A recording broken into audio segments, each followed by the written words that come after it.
တိုင်းလေ Hello ငါဒီခေါက်ကလေနည်းနည်းလေး serious ပြတဲ့အကြောင်းလေးကိုမေးချင်တယ်တကယ်ကြီးနော်အဲ့อืมအကြောင်းအရာကမိသားစုတိုင်းအတွက်လည်းအသုံးဝင်တဲ့အကြောင်းအရာဖြစ်တယ်လို့ငါထင်တယ်ပေါ့နော်อืมရငါတိုင်းမေးလေဒီလိုဟာငါတကယ်ကြောက်ကကလေးမွေးပြီးတာ3လလောက်ရှိနေပြီသူကအရင်ကတည်းကလုံးဝမတူတော့ဘူးတစ်ချိန်လုံးငိုနေရအစိတ်တွေอืလည်းတူมပြီးရင်သူ့ကလေးကိုလည်းမချစ်တော့ဘူးလို့ဖြစ်နေတယ်လို့လည်းသူပြောတယ်ကွာ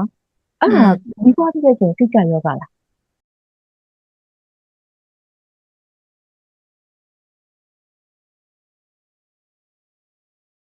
အော်ဟုတ်တယ်တိုင်းအဲဒီတိုင်းပြောတဲ့လက္ခဏာတွေလေဆွမ်းနာဥစ္စာတွေအကုန်လုံးကတော့ postpartum depression ပေါ့သူ့ရဲ့တကယ်လက္ခဏာတွေပဲအဲအဲ့ကောင်ကဟော်မုန်းပြောင်းလဲတာမျိုးပေါ့နော်အဲ့လိုမျိုးအေးပြက်တာစိတ်ဖိစီးမှုတွေအဲ့လိုမျိုးအချိန်ကြီးကိုယ်ရင်အဲမွေးဖွားပြီးကာလအပြီးလောက်မှာဆိုရင်ဖြစ်တတ်တယ်อืมအဲ baby blue လို့ခေါ်တဲ့ဟာကြတော့သူက ba-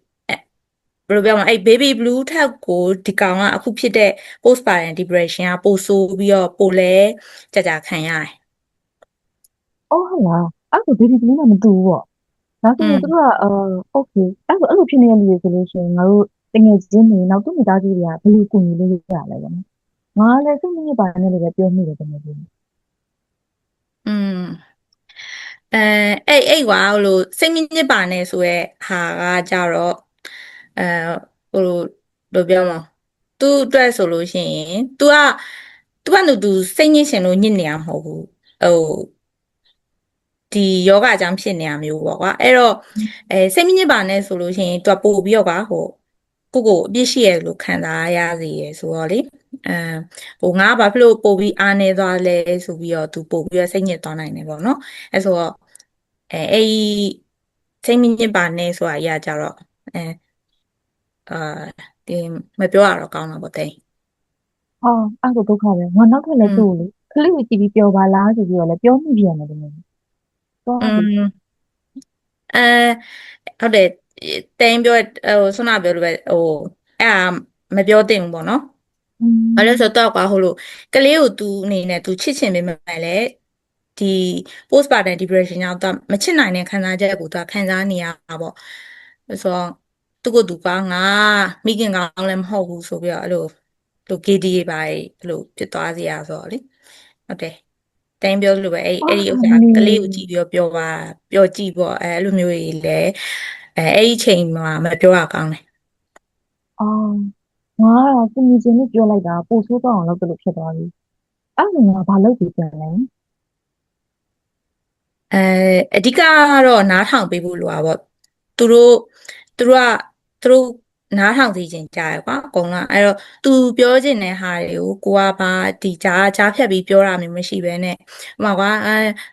မှန်တယ်မှားတယ်အဲ့လိုမျိုးတွေဘာမှမပြောဘဲနဲ့သူပြောတဲ့ဥစ္စာကိုကအဆုံးထိနားထောင်ပေးဖို့လိုအပ်တယ်อืနေมခုခံစားနေရတာဒါတကယ်ကိုခက်ခဲနေမှာပဲအဲ့လိုနေခံစားနေရတာကနင်းရင်တဲ့ခံစားချက်တွေမှာအဲ့လိုမျိုးပေါ့နော်နင်းပင်ပန်းနေမှာပဲအဲ့လိုမျိုးပေါ့သူ့အတိမတ်ပြုတ်ပေးရကောင်းတယ်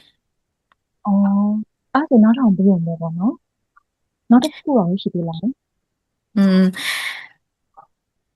နားထောင်ပေးတဲ့ဥစ္စာမှာလည်းကွာဟိုနှလုံးသားနဲ့နားထောင်ပေးတဲ့ဟာမျိုးပေါ့ဆိုတော့อืมအဲ့လိုဆိုရင်ပို့ပြီးတော့သူဆိုလို့ချင်တာကိုကပို့ပြီးတော့ကြားနိုင်တယ်နောက်တစ်ခုဆိုလို့ရှိရင်တော့ဒီသူပင်ပန်းနေတဲ့အရာမျိုးတွေပေါ့နော်အဲ့ဒီဟာတွေကိုอืมကူညီပေးတဲ့ဥစ္စာမျိုးကကောင်းတယ်ကွာအထူးသဖြင့်သူ့မိသားစုဝင်တွေအိမ်တော်သူ့ရဲ့အိမ်တော်ဘက်တို့ပါလို့ဆိုလို့ရှိရင်လည်းသူ့ကိုဆိုရင်သူပင်ပန်းနေတဲ့ဟာမျိုးတွေကဥပမာကလေးထိန်းပေးရတို့လေဥပမာထမင်းချက်ပေးရတို့ထမင်းကူချက်ပေးရဘာမှမလုပ်နဲ့နာနာနေအဝေးကူလျှော်ပေးရတို့ပေါ့နော်အဲ့လိုမျိုးသူ့ကိုကူညီပေးရမျိုးကသူ့တက်ပိုကောင်းတယ်အာအဲ့လိုမျိုးမှလည်းကွာဟိုတည့်ရမှာဘာလုပ်ပေးရမလဲဆိုပြီးတော့သွားမေးရတဲ့ထက်ကွာဒီနေ့တော့ငါနင်းအတွက်ဒါလေးဝယ်လာခဲ့တယ်တို့ငါနင်းအတွက်ငါထမင်းချက်ထားလိုက်မယ်နော်တို့ငါနင်းအတွက်ငါတန့်ရှင်းအိတ်လုပ်ထားလိုက်မယ်နော်ပေါ့နော်ဆိုတငယ်ချင်းဆိုလို့ရှိရင်လည်းကိုကတငယ်ချင်းဆိုလို့ရှိရင်လည်းအဲ့လိုမျိုးပေါ့သူပင်မနေရဲ့ဥစ္စာမျိုးအဲ့လိုကိုကနည်းနည်းလေးကူလုပ်ပေးလိုက်တာပို့ပြီးတော့ကောင်းတယ်อืมဘာလို့လဲဆိုတော့ဟုတ်သူတို့ပါဘူးကကွာဘယ် လို့အရန်ဟိုစိတ်ထဲမှာအရန်ပင်ပန်းနေရောလေဟိုတခြားလူတွေကိုငါ့ကိုဘာလုပ်ပေးပါဘာညာအဲ့လိုမျိုးကိုတောင်းဆိုဖို့တော့မှသူတို့မှအင်အားမရှိတော့ဘူးကွာအဲ့ဒါကြောင့်မို့อืมဟုတ်သားပဲနော်ငါလေဘာလို့အပ်လဲပဲမေးတတ်နေတာအဲ့ဒါဆိုရင်ဘာလို့အပ်လဲမေးတာတဲ့ဆာလို့ရှင်ကိုလုပ်ပေးနိုင်တာကိုလုပ်ပေးတာပိုကောင်းတာပေါ့နော်อืมဟုတ်တယ်ပြီးတော့ဟိုလိုသူ့ကိုလည်းသူ့အနေနဲ့ပေါ့နော်ဒီဟိုသူ့ကိုအေးအေးဝအောင်ပေးအိတ်လိုက်တဲ့ဥစ္စာပေါ့နော်အဲ့ဒါကလည်းအရန်အကျိုးရှိစေတယ်သူ့အတွက်အဲဒါဆိုတော့ဟိုမိခင်ဘွားကြောင့်အရန်အေးအေးပြက်တယ်လေအဲ့လိုအေးအေးပြက်လို့ရှိရင်အဲ့ဒီ postpartum depression ကပို့ပြီးတော့ဆိုးသွားတယ်အဲ့တော့อืมအဲညဘက်ပေါ့နော်ကလေးနိုးတိုက်တဲ့ချိန်နေဆိုလို့ရှိရင်ဟိုကလေးမေကိုအဲ့လိုနို့တွေပါညှက်ခိုင်းပြီးတော့ကျန်တဲ့မိသားစုဝင်တွေကပလင်းနဲ့တိုက်ပေးရဲ့ဟာမျိုးပေါ့နော်အဲ့လိုမျိုးလဲလုပ်ရင်ကောင်းတယ်ပြီးတော့အဲ့လိုနေကင်းဘက်ကိုအမေကညဘက်ပင်ပန်းနေဆိုလို့ရှိရင်နေကင်းဘက်ကိုထိန်ကလေးကိုထိန်ပေးပြီးတော့အိတ်ခိုင်းတာမျိုးပေါ့ဒါမှမဟုတ်လို့ရှိရင်လည်းဆွမ်းနာပဲလို့ပဲအမေကနေကင်းဘက်ဆိုလို့ရှိရင်တစ်ဖက်ကကြတော့ညဘက်ပေါ့ညဘက်ကိုနှုတ်တိုက်တဲ့အချိန်မှာနှုတ်ကိုညှစ်ခိုင်းထားညှစ်ခိုင်းထားခဲထားအဲ့လိုမျိုးတွေနဲ့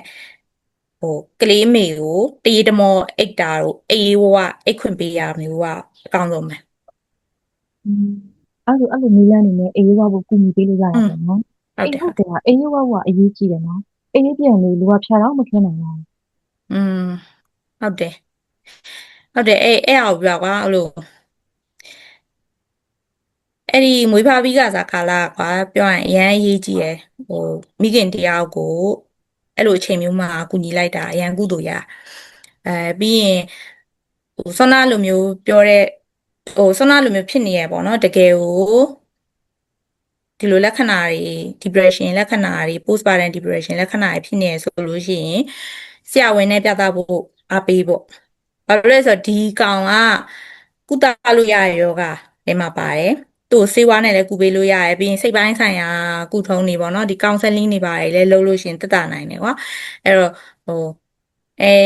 ဟဲနေ့မှာတော့နင်တော့ဒီယောဂကြီးဖြစ်နေရဲ့ပေါ့နော်အဲ့လိုမျိုးပြောမဲ့အစားနင်ခုခံစားနေရတာတွေကိုဆရာဝန်ကကူညီပေးနိုင်တယ်နင်သွားတွေ့ချင်ငါအဖော်လိုက်ပေးမယ်အဲ့လိုမျိုးပြောပေးရကောင်းတယ်အိမ်မောငါအဖော်လိုက်ပေးမယ်ဆိုတော့ကအရင်ကြီးကြည့်တာပေါ့နော်တอืယောက်တည်းမม ဟုတ်ဘူးဆိုတဲ့ခံစားချက်ကိုပြီးတာဖြစ်သွားတာပေါ့ yes yes ဟုတ်တယ်ဟုတ်တယ်တင်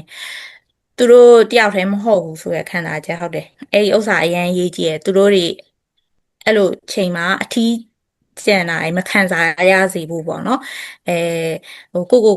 ငါမိခင်ကောင်မဟုတ်ဘူးဆိုတော့အပြစ်တင်တဲ့စိတ်တွေမဖြစ်အောင်လို့အဲ့လိုဝိုင်းဝန်းကူညီတာဝိုင်းဝန်းကူညီဖို့လိုအပ်တယ်อืมโอเคပါတကယ်ပဲကျေးဇူးအများကြီးတင်တယ်တကယ်ချင်းထောက်တာလေးဒီနေ့ပြောပြတာကြီးကတကယ်လို့တန်ဖိုးရှိပါတယ်ဒါဆိုလို့ရှိရင်ငါအခုမှတ်သားထားတာလေးကိုအတူတူလေးပေါ့နော်နံပါတ်1ကတော့စိတ်မငြိပါနဲ့ပျော်နေပါဆိုတဲ့စကားမျိုးကိုမပြောဖို့နောက်အပြစ်မတင်ဘဲနဲ့နှလုံးသားနဲ့နားထောင်ပေးဖို့နောက်ပြီးလို့ရှိရင်အိမ်မှုကိစ္စတွေကလေးထင်ညာလေးကိုတိတ်တိတ်လေးဝိုင်းလုပ်ပေးဖို့နောက်အေးရွားအောင်ကူညီပေးဖို့နဲ့ဆရာဝန်နဲ့ပြသဖို့ကိုအားပေးပြီးတော့အတူလိုက်ပေးဖို့ပေါ့နော် yeah ဟုတ်တယ်ဟုတ်တယ်ဟုတ်တယ်အဲပြီးတော့တစ်ချက်ပေါ့နော်တစ်ချက်ကမိသားစုဝင်တွေပေါ့နော်အထူးသဖြင့်အိမ်တော်ဘက်တွေအနေနဲ့ဒါမင်းရဲ့အပြစ်မဟုတ်ဘူးအဲငါမေးနားမှာရှိရဲပေါ့နော်အဲ့လိုမျိုးတွေကိုမကြာခဏပြောပေးပေါ့နော်နင်တယောက်တည်းမဟုတ်ဘူးငါရှိရဲငါရောနေမေးနားမှာအတူရှိနေရဲငါတို့အတူရှိနေရဲ